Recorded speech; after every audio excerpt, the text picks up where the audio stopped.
Hello friend, कैसे हैं आप सभी। उम्मीद करूंगा आप सभी ठीक होंगे। तो साथियों, आपके कमेंट के अकॉर्डिंग कक्षा 8 के लिए हिंदी का जो सैम्पल पेपर है वो मैं आपको यहाँ पे बताने वाला हूँ। और साथियों, जो पेपर मैं आपको बता रहा हूँ बहुत ही ज़्यादा इंपॉर्टेंट है, मोस्ट इंपॉर्टेंट करके आप इसको रखें। और मैं यहाँ पे आपको ग्रामर के और साथ ही साथ आपके बुक के चैप्टर के जो क्वेश्चन है वो सारे यहाँ पे इंक्लूड किए गए हैं विद आंसर। ठीक है, तो चलिए दोस्तों, आज का वीडियो स्टार्ट कर लेते हैं। वीडियो स्टार्ट करने से पहले आपसे रिक्वेस्ट होगी, अगर अभी तक वीडियो को लाइक नहीं किया है तो प्लीज़ वीडियो को लाइक कर दीजिए, अपने दोस्तों को सेंड कर दीजिए और इसके बाद पूरा वीडियो देखिए एंड तक। तो चलिए स्टार्ट कर लेते हैं। सबसे पहले देखिए, आपको निम्नलिखित शब्दों के आपको पर्यायवाची के सही जोड़ी का मिलान करना है। यानी कि आपको पर्यायवाची है, विलोम शब्द है, प्रत्यय है, उपसर्ग है, ये सारे आने चाहिए और ये सारे इस वीडियो में इंक्लूड किए गए हैं। तो आप इसको अच्छे से देखें। सबसे पहले देखिए निशा। अब निशा है वो किसके लिए होता है? तो निशा है दोस्तों, वो आपका होता है रात के लिए। ठीक है, तो इसमें कौन सा ऑप्शन आ जाएगा? रात। जैसे कि आप यहाँ पे देख रहे होंगे, इनका आंसर आपको यहाँ पे लिखा हुआ मिल रहा है, कै में 4 नंबर का दिया गया है। तो निशा किससे कनेक्ट हो गया आपका? 4th नंबर, ये हो गया आपका रात से। ठीक है। अब वीणा वादनी। अब वीणा वादनी आपकी सरस्वती। ख में कौन सा दिया गया है? ख में दिया गया है आपका वीणा वादनी, सरस्वती को बोला जाता है। यहाँ पे उल्टा लिखा हो गया है। ठीक है, तो थर्ड में क्या हो जाएगा, सेकंड में क्या हो जाएगा आपका? ये देखिए डे। तो वीणा वादनी किससे होता है? सरस्वती को कहते हैं। तो ये आपने यहाँ पे टिक कर लिया।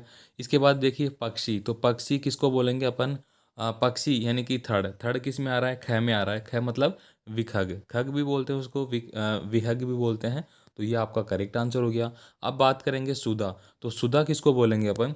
तो 4th नंबर का है वो कै में आ रहा है, यानी कि सुधा अमृत को बोला जाता है। तो ये आपका इससे सॉरी, ये इससे कनेक्ट हो गया।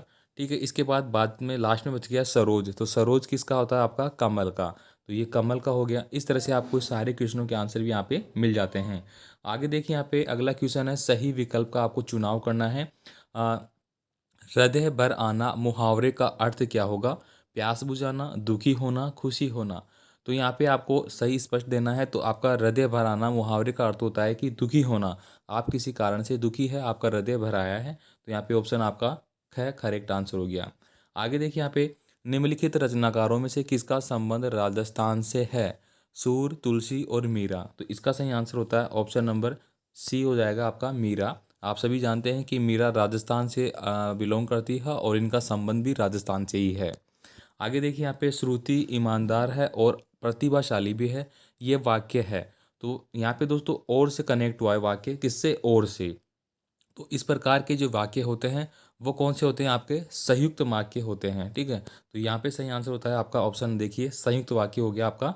ठीक है, तो इसको मैं एक बार एक्सप्लेन कर दूँ। श्रुति ईमानदार है। अब यहाँ पे ईमानदार है तो यहाँ पे एक वाक्य कंप्लीट हो गया। प्रतिशाली भी है तो यहाँ पे और से कनेक्ट हुआ है, और अथवा या इससे कनेक्ट होता है कोई भी वाक्य, तो वो किस में जाता है? आपका साधारण वाक्य नहीं रहेगा, वो संयुक्त वाक्य कहलाएगा। ठीक है, साधारण वाक्य में क्या होता है? श्रुति ईमानदार है, बस इतना ही होता है। ठीक है, चलिए आगे देखते हैं। आगे देखिए, रिक्त स्थानों को आपको पूर्ति करनी है। यहाँ पे जहाज का पंछी शब्द इसमें कविता में प्रयुक्त हुए हैं। तो क्या प्रयुक्त हुए हैं? तो इसका आंसर आप पे देखिए, सूरदास की कविता में ये प्रयुक्त हुए हैं। आदि ताकत खींच लेने की शक्ति का वरदान राजा बलि को प्राप्त था। तो इसमें आप क्या लिखेंगे? बलि। आपने पढ़ रखा होगा, बलि ऐसे शक्तिशाली शासक था, राजा था, या एक युवक था जो कि सामने वाले, अगर कोई व्यक्ति उसके सामने आके खड़ा हो जाता है तो आदि शक्ति उसके सामने उसमें आ जाती थी, उस सामने वाले की। तो इस प्रकार उससे कोई भी जीत नहीं पाता था। छंद दो प्रकार के हैं, एक छंद, दूसरा वर्णिक छंद। तो ये कौन सा हो गया आपके? मात्रिक छंद। ठीक है, मात्रिक छंद आपका सही आंसर होता है। आगे देखिए, निम्नलिखित शब्द उपसर्ग जुड़कर बने इन शब्दों के उपसर्ग अलग तालिका में आपको लिखना है। यहाँ पे देखिए आपको दिया गया है प्रतिक्षण, पराजय, अभिशाप, अनुगमन, विज्ञान। ठीक है, तो इनका आपको यहाँ पे मिल जाता है सभी का कौन सा किस में लगा हुआ है। तो यहाँ पे उपसर्ग की बात की गई है। उपसर्ग साथियों हमेशा पहले लगता है। ठीक है, कहाँ पे लगता है? शब्द के पहले लगता है। और प्रत्यय है वो बाद में लगता है, वो बाद में लगता है। तो आप इसका ध्यान से रखिए, ये उपसर्ग की बात हो गई और ये प्रत्यय की बात हो गई। ठीक है, चलिए अपन बात कर लेते हैं यहाँ पे। अब यहाँ पे देखिए प्रतिक्षण। तो प्रतिक्षण में कौन सा उपसर्ग है? प्रति। आप कैसे लिखेंगे? प्रति प्लस क्षण। ठीक है, तो ये प्रतिक्षण उपसर्ग से निर्मित हो गया। पराजय, पराजय में दोस्तों कौन सा हो गया? परा प्लस जय। ठीक है, जय का मतलब क्या होता है? जीतना, विजय होना। परा जय का मतलब बहुत ज़्यादा बड़ी उसकी विजय होती है। पर ठीक है, और यहाँ पे देखिए अभिशाप, अभिशाप में अभि दिया गया है। अनुगमन में अनु है।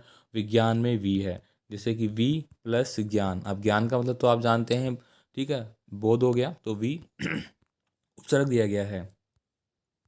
नेक्स्ट देखिए यहाँ पे किसी बात के मान लेने से हमारी शक्ति आधी हो जाती है, तो इसका आंसर दिया गया है विरोधी के बल और अपने बल को तोले बिना उसे शक्तिशाली मान लेना से हमारी शक्ति आधी हो जाती है।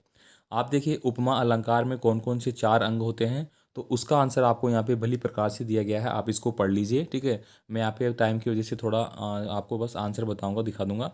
आप यहाँ पे देखिए अपराजित महिला का नाम क्या है, अपराजित पाठ के आधार पर आपको इसका आंसर देना है। साथियों अगर ये चैप्टर आपके अभी हटा दिए गए हैं तो आपको इनको नहीं पढ़ना है, ठीक है। ये एक सैम्पल पेपर है, अगर आपका ये है तो आपको इसको पढ़ना है। नेक्स्ट देखिए अति लघुत्रात्मक प्रश्न आपको यहाँ पे दिए गए हैं, तो इसमें कौन कौन से प्रश्न हो गए आपके। कवि वीणा वादनी से किस प्रकार का झरना बहाने की आग्रह कर रहा है, और वीणा वादनी के बारे में देखिए यहाँ पे इनका आंसर आपको लिखा गया है, साथ साथ में सभी क्वेश्चनों का आंसर आपको यहाँ पे मिल जाता है। आत्मविश्वास बनाए रखने के लिए लेखक ने कौन सा सूत्र बनाया है, तो ये देखो बहुत ही सुंदर और सही शब्दों में आपको आंसर दिया गया है। आप अगर इस तरह से एग्जाम में लिखेंगे तो आपको बहुत अच्छे अंक मिल जाएंगे। यहाँ पे देखिए उपसर्ग और प्रत्यय में आपको अंतर स्पष्ट करना है, इसको आप 100% याद रखिए, वेरी वेरी इंपॉर्टेंट क्वेश्चन है, ठीक है। और तो यहाँ पे प्रत्यय बताया गया है कि उपसर्ग क्या होता है, प्रत्यय क्या होता है, इनके आपको एग्जाम्पल भी यहाँ पे दिए गए हैं, ठीक है। इनको आप पढ़ें। इसके बाद देखिए यहाँ पे ये पूरा हो जाता है, फिर दीर्घ उत्तरीय प्रश्न हो जाते हैं, जिसमें कि आपकी देखिए पंक्तियाँ दी गई है, नव गति नव लय ताल छंद नव, नवल कंठ नव जलद मंद रव, ठीक है। तो उपयुक्त पंक्तियों में कौन सा अलंकार है, तो ये सभी आपको यहाँ पे मिल जाते हैं। देखिए इनका आंसर उपयुक्त पंक्तियों में अनुप्रास अलंकार है, उपयुक्त पंक्तियाँ वर्धे पाठ से ली गई है। इस कविता में कवि का नाम सूर्यकांत त्रिपाठी निराला है।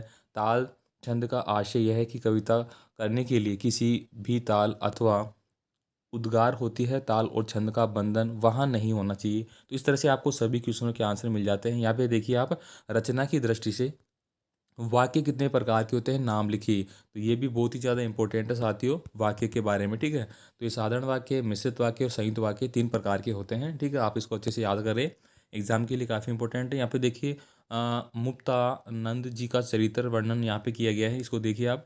तुलसीदास जी ने अपनारो हारे क्यों कहा है, इसको आपको समझाना है, ये पूरा आंसर आपको यहाँ पे मिल रहा है। देखिए इतने सुंदर तरीके से आपको कोई भी आंसर नहीं दे रहा होगा, और मैं कक्षा 8 के लिए तो विशेषकर पूरी मेहनत कर रहा हूँ आपके सभी के लिए, कि आपके बोर्ड एग्जाम 2022 में बहुत अच्छे अंक आए, ठीक है। यहाँ पे देखिए आप देख सकते हैं, ठीक है। तो सभी क्वेश्चनों का आंसर आपको यहाँ पे मिल जाता है, आप देख लीजिए यहाँ पे जीविका जीवित रहने की इच्छा, वाक्य प्रयोग, तो सभी यहाँ पे वाक्य प्रयोग भी बताया गया है, मोस्ट इंपॉर्टेंट एंड जो आपके हैं सारे। यहाँ पे देखिए आर्यभट्ट नामक उपग्रह के अतिरिक्त भारत ने और कौन कौन से उपग्रह अंतरिक्ष में भेजे हैं, ये देख लीजिए आप, ठीक है।